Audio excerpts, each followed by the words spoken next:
Hi everyone, it's John from What Up. Welcome back to another video, and the finale of the third season of The Wheel of Time is upon us. Yes, it's only a couple of days away, and we have a preview for it here today, folks. So we're going to show the preview, we're going to talk about the preview, we're going to geek out about the preview, and then we're going to try to break it down and see what we're going to see in the finale. And trust me, folks, there's some major book spoilers that I think are going to happen, and we'll talk about that in the latter half of the video. So if you love The Wheel of Time as much as I do, or if you just want to keep up on all of the Wheel of Time news, and trust me, folks, there's going to be a lot of it in the coming months. There really is. Consider making us your home for Wheel of Time news. Subscribe to the channel, like the video, and of course tell all your friends. What Up has been growing exponentially, and I really do appreciate all the effort that you folks are putting in for that. And I want to thank everyone out there for all of your kind words over the last week or so. I really do appreciate that. Anyway, without much further ado, here is the preview for episode 8, and then we're going to dive into talking about it just afterwards. Oh, Gaedo. Today you bring the Aiel under your control. Run! Do you know what you did in your last life? You made the whole world bow. The only one who wouldn't was me. You're a monster, Lanfear. If we underestimate her, we die. Chiefs and wise ones know what I saw in Viridian, they saw it The too. people cannot face that truth. What in the light's name is going on? This is what I was born to do. I'm going to protect you from Lanfear, or die trying. Are you backs on me, and you will die! They call me insane.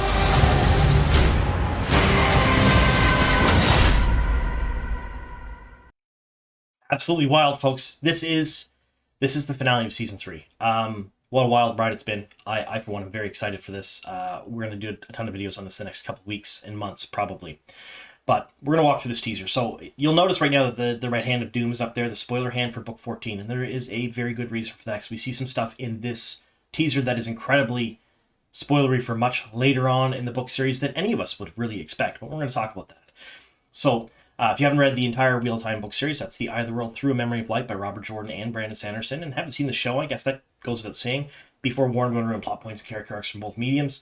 And again, folks, you're probably not here for a breakdown of this teaser unless you care about spoilers, or you don't care about spoilers, rather. But if you do, there's some inherently very spoilery stuff we're going to talk about. So the teaser starts off with Rand, and Rand is in the Aiel Waste, and he's at Al Cardal, which is the Golden Bowl. Now, you can see this shot that we had already seen from the teaser trailer and the trailer for the show, with Ruark and Rand walking towards it. And then you see this shot, the Golden Bowl down below with all the clan chiefs' chairs surrounded by thousands of Aiel. This is what I expected to see from the show for the finale. They've done a much better job of making the world seem full, and there is a ton of Aiel here. You got to remember, not every single Aiel in the Waste travels here, but you have representatives from all the clan chiefs that can get there and that can be there, and they're basically everyone traveling with them. This is about what I expected, and it's a glorious shot. The Golden Bowl is sort of a place in the book series where you can stand, you can talk, and you can be heard all around you. It's got natural acoustics. I don't think this really showcases that, but they're just gonna make it happen anyway. Either way, I love this shot and I love seeing it. So we are going to see Rand proclaim himself Karakar, and we'll see that later on in the teaser when he actually starts to do that. And it's everything my heart could hope for, and it gave me goosebumps. So we're gonna go on here. I'm gonna try my very best to pause it on the right spot. So we get a shot of Land first. And Lan looks concerned. Lan looks like he's holding something, and he's still in the Aiel Waste here. You can look at the tent above him, look at the spot behind him. He's definitely in the Aiel Waste. This is going to be the hard one to pause on. There we go. We get Nynaeve under the water. This is part of the reason I gave such a lengthy book series spoiler for the whole series. There's a reason they edited these two things together. There has to be. So you get a shot of Lan, and then you get a shot of Nynaeve under the water. Now, Lan and Nynaeve's story in the book series is incredibly touching, convoluted, and long. I've said it before in interviews and whatnot that I will be posting this week. I have a backlog of videos to put out, and you're going to see probably 3 or 4 videos a day from me. That watching them is like watching a slow burn K-drama romance in the book series. It really is. Reading about them, it takes a very long time for them to set things up and finally be together, but the payoff is worth it. I really enjoyed it.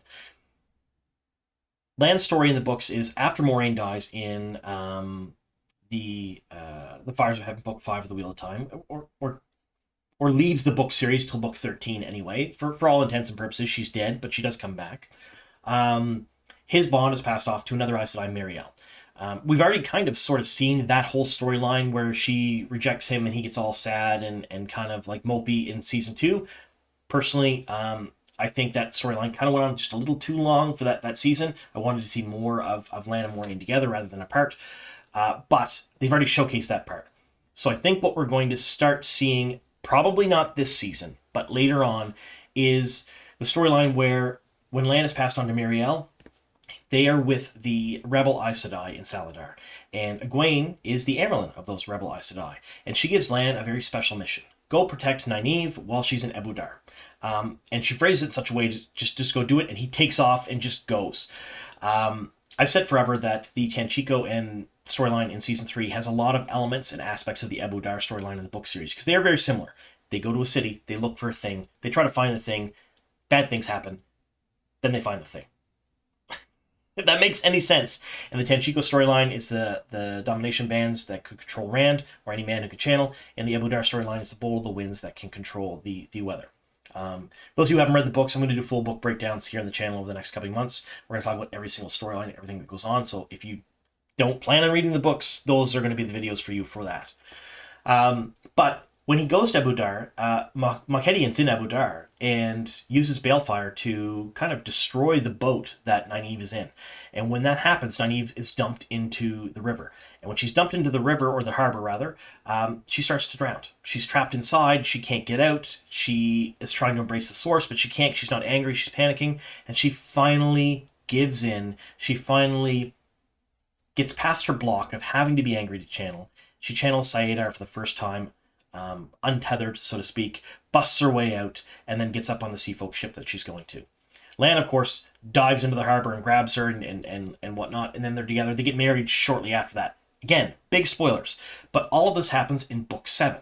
So this is quite a bit further on in the series than I expected them to go for this season, but those are scenes from A Crown of Swords, book 7 of the Wheel of Time. If we're seeing a shot of Lan coupled with a shot of Nynaeve underwater looking panicked, folks, I don't think it takes a genius to draw the parallels between what we may see in this episode when it comes to Nynaeve and her block. I for one, that is something that I've been hoping and wanting to see on screen for a very long time, and I know you folks are as well. Next scene we have is this. We have who appears to be Tom Merrilin with his fancy hat, and someone else just running away from, that has to be Jeannie in the background, the green Aes Sedai that's also a Black Asha that lost her warders earlier in the season. You can tell by the dress she's wearing, the short dress, and the tall boots. She was wearing that in a number of other episodes so far this season. She's really embraced the sort of Grendel-type vibes, I think. She is wielding what appears to be a rod and just blasting this purple beam. No, she's not Mega Man. No, this isn't a scene from Dragon Ball Z where she's powering up.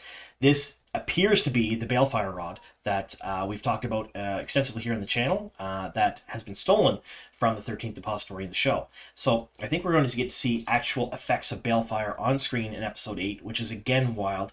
We know that episode 7 focused on the Battle of the Two Rivers. We've seen Lord Goldeneyes. We've seen all of that great stuff. That's tied up. This episode is going to have to focus on Tanchico and the storyline within the Waste, and we've seen that so far in this teaser. We see Rand in the Waste at Alcardal. We've seen a number of different shots from Tanchico. There's no reason to suspect Nynaeve is anywhere else. She is likely still in Tanchico, under the water in Tanchico in that shot, and this is likely somewhere else in Tanchico, and if Tom's there, he is definitely a part of this. I would say taking the spot of perhaps Julian Sandar or someone else in the book series during the Tanchico/Ebudar plotlines. But either way, wild that we get to see this. And then it comes on to this. We get a shot of Lanfear and Rand together, and this took a long time in the books to happen as well, and it took a fairly long time in the show, but he rejects her. And when he rejects her, she kind of goes just wild. We see something similar within the book series a number of different times. She keeps trying to come back to him, but she does get very upset when she gets rejected by him. And that leads to events we see later on in the teaser where she's fighting Moiraine and Lan. And that's another huge thing from the Fires of Heaven that happened, and I want to talk about that in just a moment. But again, notice Lanfear's hair. A lot of people have been saying, well, they didn't like her hair this season. Her hair is Egwene's haircut. She did that on purpose. She is taking things from people that Rand love in order to manipulate him into loving her, which is just chef's kiss crazy. I loved it. So we see them together. He rejects her, and then she does not look very happy about it after he rejects her. Like, she's all lovey-dovey. You're horrible, you're evil, you're mean, and then she gets mad. So now we get another shot here. We see this is kind of cool. We get to see Rand, Moiraine, Egwene, and some of the wise ones all channeling, and they're all kind of standing around a room. And then Moiraine walks out and says something about Lanfear and how they have to be prepared to fight. This 100% leads me to believe that not only are we getting a fight between Moiraine and Lanfear, which we see later on in this teaser, but it is the end times for Moiraine, and we'll talk about that in just a moment. See, that's her walking out there now. Another shot of Alcardal. We see Rand and Ruark coming in, and he's talking about telling the Aiel about the history of the Aiel. He said if he says that, then the wise ones in the clan chiefs will know that he went through Meridian. They know he tells the truth. And Ruark's like, you can't do that, it'll break the people. That is straight from the books. That was his plan. And Ruark was like, you can't do that. And then, of course, Rand does that anyway in the books, and then the Aiel flip out. They're upset. They run away. They lose more and more people every single day. The Aiel just kind of run off and either take on the white and become Gai Shan because they're so ashamed. They join the Shaido. They join their societies, rather, in the Shaido. There's a lot of different things they do, but they're basically, some of them join the Tinkers. They just don't know how to process this. It's ontological shock at the height for this people, because that is so different to what their culture is. They did not expect this at all. And now we're getting this. So I mentioned that we're getting Tenchiko wrapped up. I mentioned that we're getting the Waste storylines wrapped up. It appears we're getting the Tower storylines wrapped up as well. And the Tower storyline that we've seen so far this season is Elaida vying for control of the Tower. We know that in the book series that Elaida deposes Siuan, Siuan gets stilled, Siuan gets removed as Amyrlin, and Elaida becomes Amyrlin. And that puts the motion, all the events into motion, where a lot of the Aes Sedai don't agree with what happened. They don't agree with things that went on. They don't agree with Elaida's rule. And Elaida is a terrible ruler, very parallel to things that have happened in our own world over the last 50 years in a number of different countries, and today as well. And they just they split, and then you get the rebel Aes Sedai. And the rebel Aes Sedai move to a town called Saladar, and they start building themselves up, and eventually they instill Egwene as their Amyrlin, and they start raising an army, and they march on Tar Valon. We're seeing, I think, the seeds of that all this season, and since we're seeing stuff in the teaser with Siuan and Lyanna here going into the Tower Hall, we thought that the big battle at the beginning of season 1 with the Bloody Warders and whatnot that we seen in the leaks before the season started was the Tower Coup. I think Tower Coup is going to be more political, and I think we're going to see it act out in this way. Again, we now see Rand and Couladin here at Alcardal. They are vying for control of the Aiel, essentially is what it is. Couladin proclaims himself as the Karakharn of the book series. Rand's like, nope, it's me. He pulls up his arms as well, and then he tells them the truth. Karakharn's like, I will not speak of the place. It is holy. I am holy. No one needs to know about that. Rand's like, I will tell you what happened. And then the clan chiefs and the wise ones are like, we'll bring you aside and we'll talk about that. He's like, no, we're doing this publicly. And then he tells the history of the Aiel, and they flip out. This is that scene, folks, I'm pretty sure, and I am excited to see it. He's talking about it there now. So, this is, I think, going to be the culmination of the season, the culmination of everything going on, and I think this is exactly what we've seen some critics say that have not read the book series was a wild, shocking, upsetting twist in Episode 8. We know in the book series, Moiraine fights Lanfear in Book 5, The Fires of Heaven. They fight in Cairhien. They fall through a red twisted stone doorframe because they're wielding the power as they do so, and you're not supposed to channel while you're in that realm. The doorframe just melts, and they're gone. Eventually, later on in the book series, in Book 13, she is rescued through the Tower of Genji by Mat and Tom and Jane Farstrider. I don't think we're going to see that storyline. I don't think we're going to... That's too much. We know that after the filming of Season 3, Moiraine packed up... Rosamund Pike is Moiraine in my mind, folks. I'm going to keep saying that. Rosamund Pike packed up, and her family moved from Prague back to London. Which makes total sense considering the fact that if she's going to die this season, if she's going to be cut from the equation as a big reveal moment, and this will be a big shock to a lot of non-book readers. It will be a massive shock. Makes sense that she wouldn't stay in Prague anymore. She's a producer on the show still, but she's not going to be in the show. So I think that's what a lot of the reviewers and a lot of the people that talked about this in a spoiler-free fashion prior to the season are talking about. Because if you haven't read the books, this is going to blow your mind, because the show has put Moiraine at the forefront of the show the entire time. Rosamund Pike is a very billable actress. She is incredibly talented. She is a household name, and you're deleting her from the show. To a non-book reader, that makes no sense. Make it make sense. To a book reader, you're like, yeah, that's that scene in Cairhien, only this time it's happening in the Waste. So you get to see Lan fighting Lanfear here, and then you get to see a couple different things. We've seen these in the teasers, and you see Lanfear with black wrapping around her. It looks a little bit like the taint that Rand has when he's channeling the One Power, but this is the show's representation of the true power, the essence of the Dark One, only given to his most trusted minions. So I think you're going to see Lanfear fighting with the true power here, Moiraine using the Sa'angreal Sarkhanen in a massive epic battle of just wild proportions. Because we've seen these shots in the teaser, paused without her face there, and I don't think it's going to end well for Moiraine. I think we're going to see Moiraine ended here based on leaks preseason, Rosamund Pike moving from Prague, knowing what we know from the books. Moraine's not making it out of the season alive, folks. That should not be a shock to a book reader. It's going to be a shock to a lot of people who haven't read the books. So if you haven't read the books and you don't mind spoilers and you're here for this, sorry, folks. That's what happens in the books.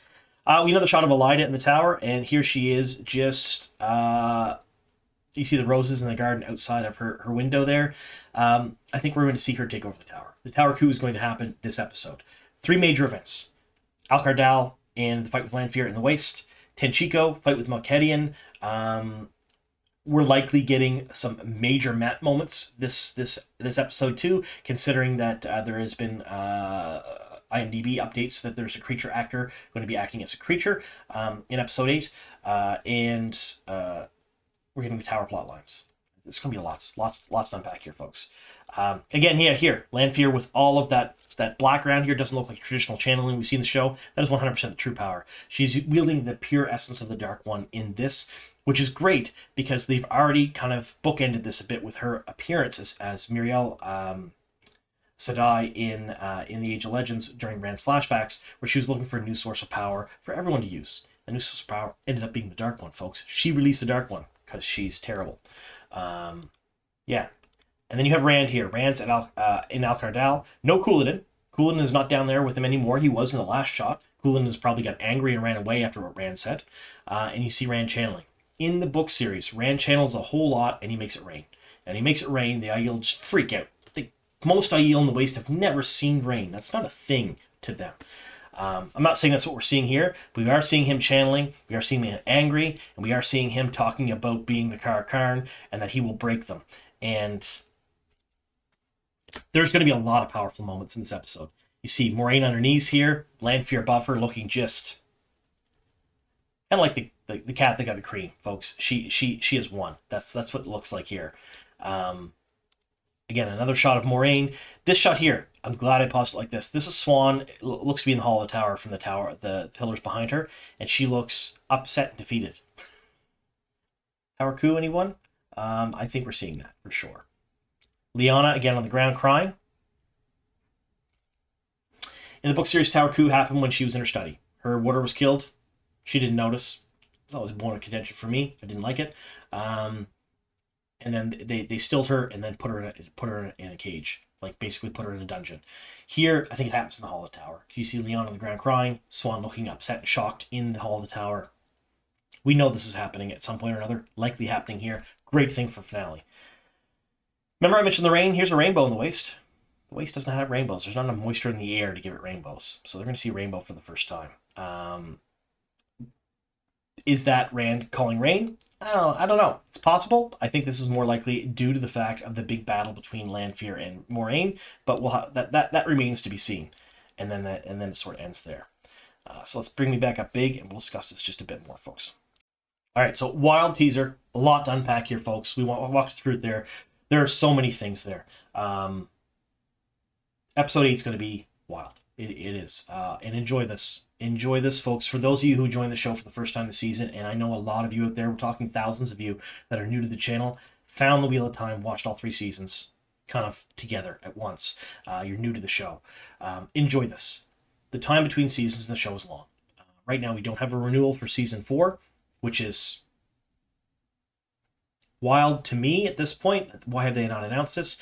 It is #1 in the world. It was the #1 show in the world on Prime for weeks. It's the #1 in most countries, 97% plus on Rotten Tomatoes. Every critic said it blew them away. Everything that's going on. They haven't announced a renewal yet. We're going to talk about that in another video after the season ends, and all of my other videos are out of the way. I do have some information about that. We are going to talk about that. And I will say this. It has nothing to do with how successful the show is. It has nothing to do with how well the show is doing, how much it's watched. Right now, it all comes down to money, and it comes down to Sony and Amazon kind of coming to a deal together. And I've said that in a number of other videos, and that is true. The moving parts behind 2 companies working together to make a show is, I couldn't imagine. I'm not a business person, but it's got to be frustrating. So we'll talk more about that in another video. But let's say season 4 gets renewed, we get an announcement. We're still looking at 2 years of production before we get it. The longing, folks, for those of you that are joining the channel just for the first time this season, it's a long time. 2 years between seasons is a long time. They will try to speed that up, obviously. They did between season 2 and season 3. I think we got 18 months. We were all happy for that. It was better than 2 years. But we fill that void here at One Up. We will have breakdowns. We will have book reviews. We will have breakdowns of the books. We are going to walk into the details of the Wheel of Time world in minute. You're going to get a couple of videos a week from me on the Wheel of Time, and you're going to get videos on other things as well, because there's some other stuff coming up, other adaptations, other Wheel of Time projects that are out there right now. Yes, there are a ton of other Wheel of Time projects out there right now that there will be announcements on in the coming weeks and months. This is some big stuff happening in the background, and I'll be happy to cover all of that as well. It's going to be really, really, really, really good for the longing in between seasons.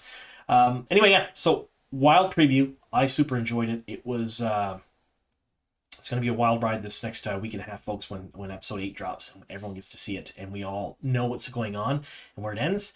And I think at that point, a lot of the critics that gave their spoiler-free reviews pre-season that hadn't read the books, they're going to go, oh, I guess that makes sense. Anyway, thank you, folks. I appreciate it. Thank you so much for sticking with me here to the end of the video. Just a little recap on what's happening next. I have a backlog of videos to put out. So you're likely going to see 2 to 3 videos per day from me for the next little bit. I have interviews with Priyanka Bose, interviews with Taylor Napier, and then I have an interview with the 2 of them together. So I have separate interviews that are about 4 or 5 minutes long. The interview with them together, it's like an hour long, folks. That was the most fun I've had making a video on the channel ever. That one is coming out within the next few days. Interview with Isabella Bukhari, who plays Aiel. I sat down with Tori Talks TV. That's going to come out very shortly on the channel, likely tomorrow, maybe the next day. They are wonderful people. Tori and Dr. S, fantastic people. You're going to want to go subscribe to their channel. They're covering the Wheel of Time. They cover other TV shows too. That's going to come out soon. I still have my breakdown video for episode 7. I will have a review Easter egg and breakdown video for episode 8, and then we're going to talk about specifics. There's a lot of specifics to talk about in that episode. We'll have very specific things. A lot of videos coming from me here on the channel, and this is right now my outlet and my my relaxing time. So this is you're gonna see videos from me still. We're still putting up videos. It's gonna happen. I'm happy when I'm doing these videos, so I'm going to be doing a lot of videos for you folks. It's going to be a whole lot of fun. Anyway, folks, thank you so much for sticking with us here to the very end. Keep watching the channel. If you haven't already subscribed, please do so. Click that notification bell because there's going to be multiple videos per day sometimes coming out because I have to clear that backlog and put out quite a few of them. So you're going to see a bunch. Anyway, thanks a lot, and here's to many more.